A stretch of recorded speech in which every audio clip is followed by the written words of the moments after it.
So much of what you talked about is really different than what it is now. Yet here we are in this big, beautiful building and this auditorium, which I think is probably pretty similar to when you were here. Yeah.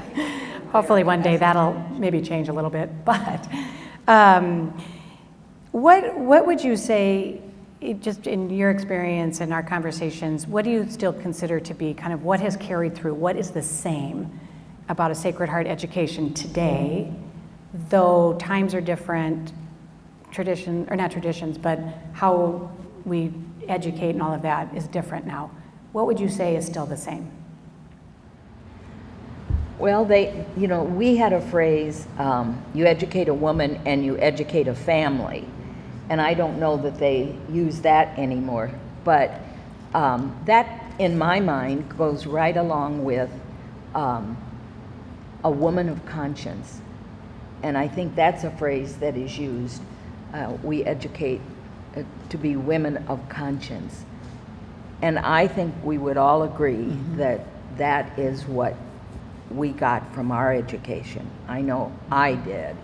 It certainly sustained me through a life of unexpected challenges, and gave me confidence that I could do it. And I think every one of us can say the same thing about our lives, and all of you. So I'm not the only one here. No.